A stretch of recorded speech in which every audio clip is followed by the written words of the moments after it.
Around 2 minutes left.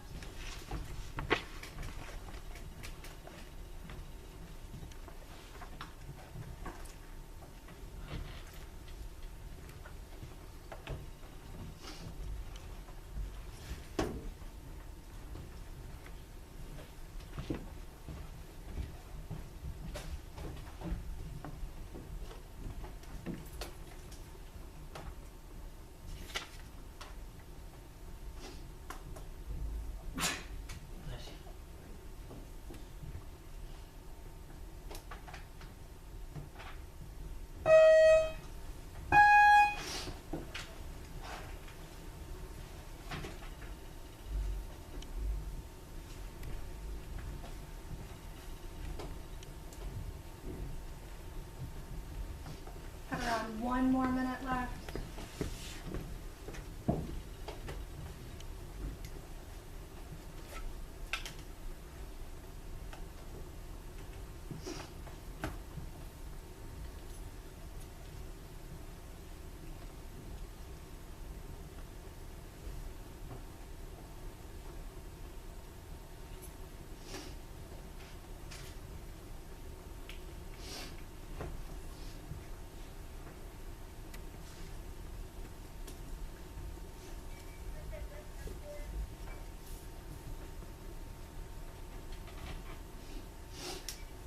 Around 30 seconds left.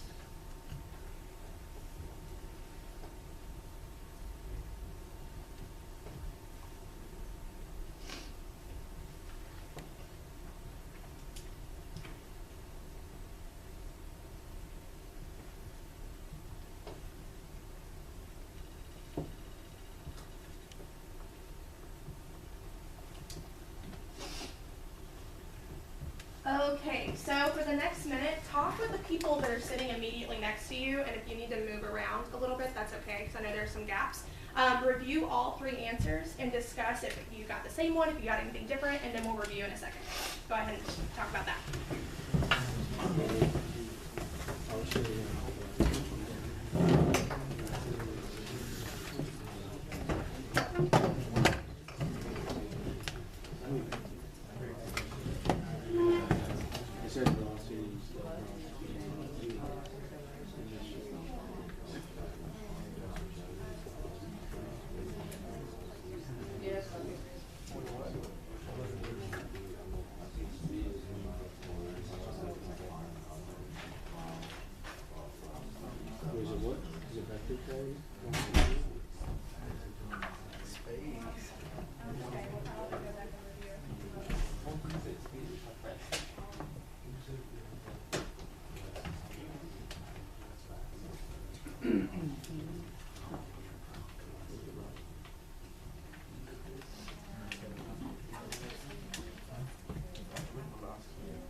Take about 15 more seconds.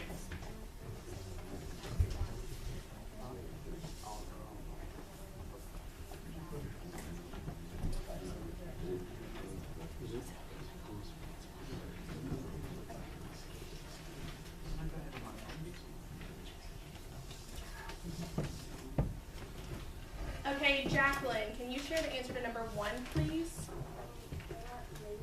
You got -1, and can you kind of walk through step by step how you got -1? So let me ask this. Raise your hand silently if you can tell me what slope is. What is slope? Slope is like the rate of change. Rate of change? Exactly, yeah. So whenever we're looking at the movement between 2 coordinate points, that would be slope. Do you care to walk through how you got that answer? Okay. Yeah. Okay, thank you. So I use the slope formula, y2 minus y1 over x2 minus x1. And then from there, I like plugged in like what I know, like my x and y values. And I did -8 minus 4 over 2 minus a -2. Okay, perfect. And that gives us -1. So can you kind of walk, how did you get the coordinate points? How did you figure out which one was y2 and y1 and x2 and x1? So I wrote like x1 over the coordinates because that like works best for me. Okay, perfect. Let's take about 15 seconds. I think there might have been a little bit of confusion about the equation for slope. So this is your equation for slope. It's y2 minus y1 over x2 minus x1. Let's do 30 seconds. Go ahead and rework that with the people next to you if you got the incorrect answer the first time, and then we'll go back over it. So go ahead and work on that, please. All right,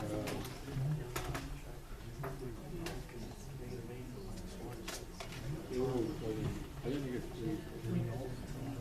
I didn't use it for 4.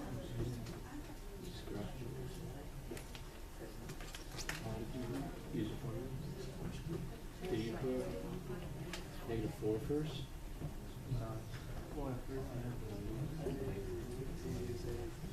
So what did you do? How did you get -3?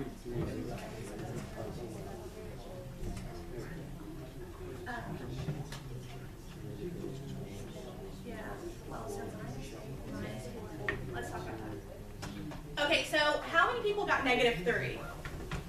Okay, so what is -8 minus 4? So raise your hand if you can explain why it would be -4.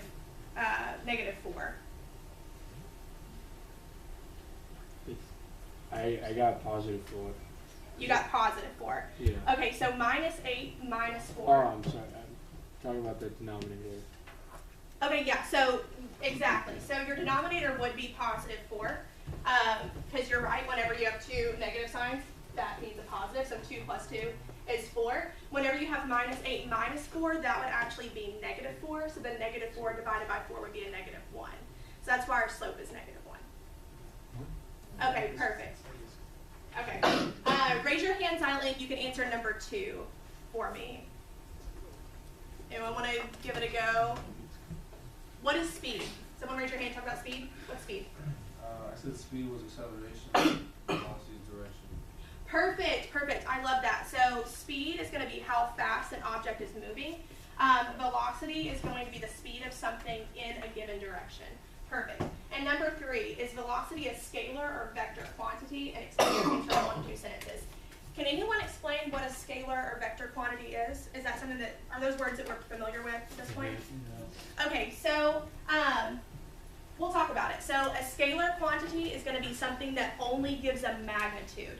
So that means that speed would be a scalar quantity because it's only giving a certain numerical amount as to how fast something is moving. A vector quantity is going to have magnitude and direction. So if I say Jacqueline was driving down the road at 50 miles per hour, would that be scalar or vector? Did I give a direction in that? No, right? I just gave speed. So that would be a scalar quantity. If I say Jacqueline was driving 50 miles per hour north, would that be scalar or vector? Vector, because I gave magnitude, which is the amount of speed, and then the direction as well. Perfect.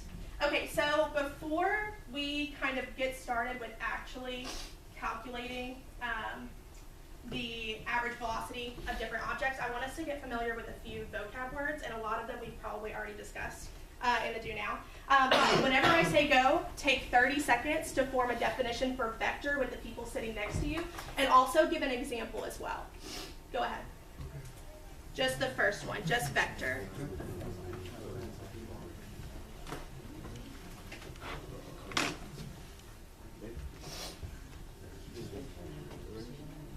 Exactly. Magnitude and direction.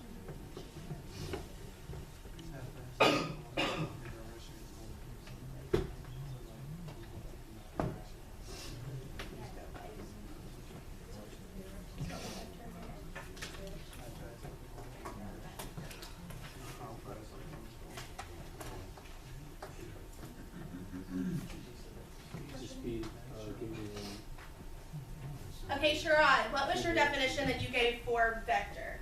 I said it's how fast something is going and the direction it's going in. Exactly. So a vector quantity is going to be a quantity that has both magnitude and direction. So how fast something is moving and then the direction that it's traveling in. So when I say go, I want you to do the same thing for velocity. Work with your partner that's sitting next to you to come up with a definition and an example. Go ahead.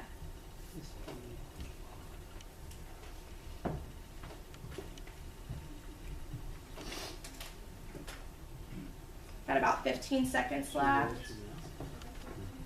Swing direction.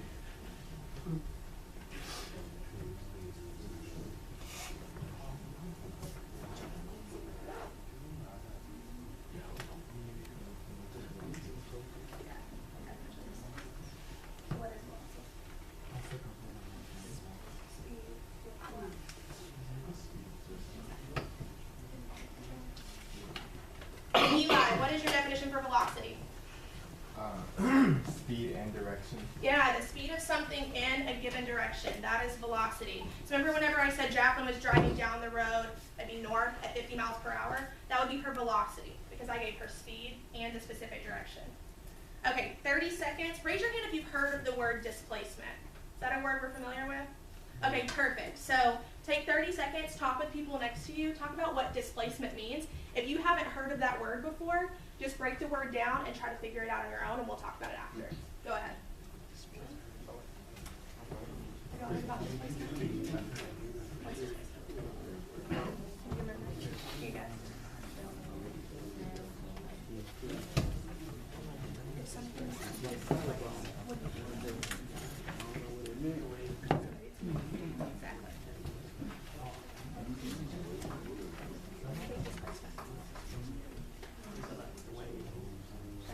Yeah, so if something's displaced, it's then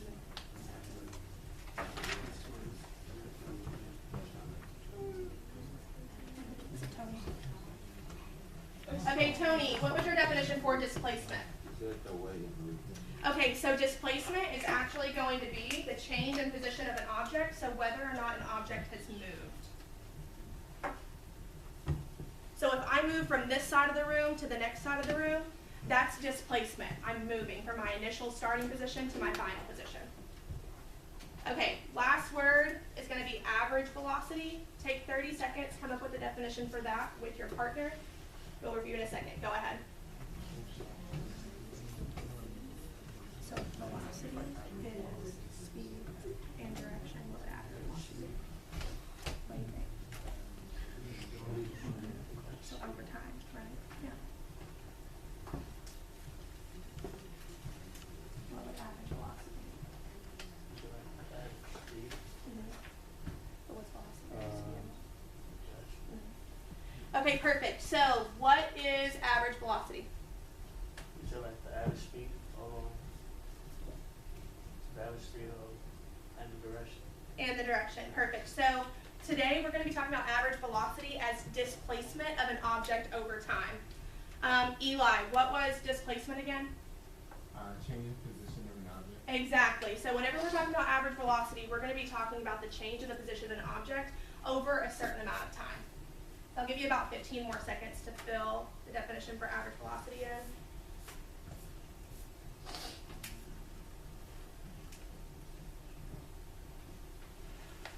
Perfect. Okay, we're going to go ahead and move on to the first problem. You can go ahead and flip your packet whenever you're done.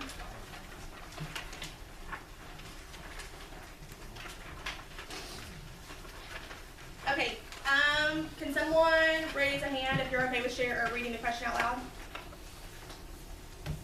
Perfect, thank you. A tiger paces back and forth along a rocky ledge. Its motion is shown on the following graph of horizontal position x versus time t. Okay, perfect. And then the question is, what is the average velocity of the tiger between time t equals 0 seconds and t equals 12 seconds? Before we even start calculating this, what I want you to do is talk with your partner about just the graph. So look at the graph, look at the motion of the tiger, and look at the movement or the displacement over time. Talk with your partner about what conclusions can be drawn just by looking at the graph alone. We'll come back in about 20 seconds. Go ahead. No, we're supposed to. So what do we notice about a little- the tiger's a little bit more movement? than Where's it starting? 3 seconds. That's what I was Starting at here, where's it at that? Okay. It At was here, right, all the way to the end. So it's displacement. What was displacement again? more than 3 seconds. So the movement, right? So Which took if he place around- started and ended in the same position, did displacement occur? All the way to 8. No, right, sorry. Yeah. I mean, it's not right above. What was your name? It's a little bit more than 8. Dana. I would say. Okay, Daniel, what's one thing that you noticed about the graph only? I noticed he started at 0 and ended at 0. Exactly, so he started at 0 and he ended at 0. Can someone with a silent hand remind me of our definition for displacement? Go ahead. Change in position of an object. So if the tiger started at 0 and ended at 0, did we see any kind of displacement? Did he start and end in the same position? Well, at 2, it went constant. So maybe he stopped. He definitely, yeah. So maybe if we're looking at just the beginning and end, or the initial position and the ending position, does it? If we're just looking at the quantities and where he was, did displacement occur? Did he actually change position? If we're just looking, no, exactly. So if average velocity is displacement over time and displacement is 0, what do we think the velocity is going to be? 0. So we're still going to double check. So the first thing that I want you to do, we're going to use a very similar equation to the slope equation that we talked about earlier. So I mentioned that average velocity is displacement over time. Does anyone know the actual equation for average velocity? Anyone want to give it a guess? Very similar to slope.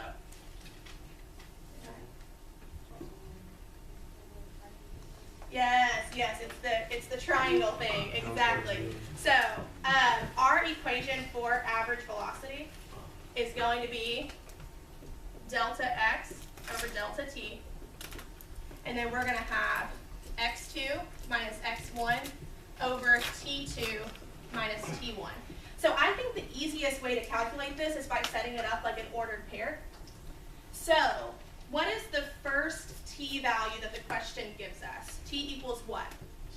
0. Perfect. So our x-axis is actually going to be t, and then our y is x, so it's a little bit backwards from probably what you're used to. But go ahead and fill these in on your own paper with me. So t is 0. So when t is 0, tell your partner what the position x is. Go ahead. 0. What was it? 0. Perfect. So what's our first coordinate pair, or ordered pair? 0, 0. Perfect. So what's the second t value that the question gives us? T equals 12. So we're going to write 12 in. And whenever t is 12, what's our position x? 0. Okay? So we're going to go ahead and label these.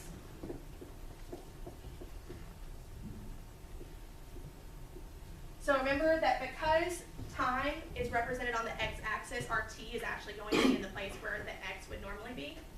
So our first coordinate pair would be t1, x1, which is 0, 0. And then the second pair is t2, x2, which is 12, 0. So now we're going to fill in those ordered pairs into the equation that we talked about. So what's x2? 0, right? What's x1? 0. What's t2? T1. Okay, 0 minus 0, 12 minus 0. So what's our average velocity? Were we correct in our assumption that our average velocity would be 0? Yes. Exactly, perfect.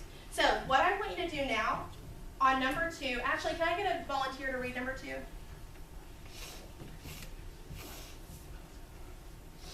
Thank you. Is a cousin is measuring the velocity of a car every hour. The data is recorded in the table and in the graph shown below. Determine the average velocity for the car from 3 hours to 12 hours.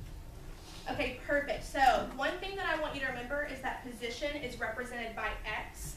Time is going to be represented by t.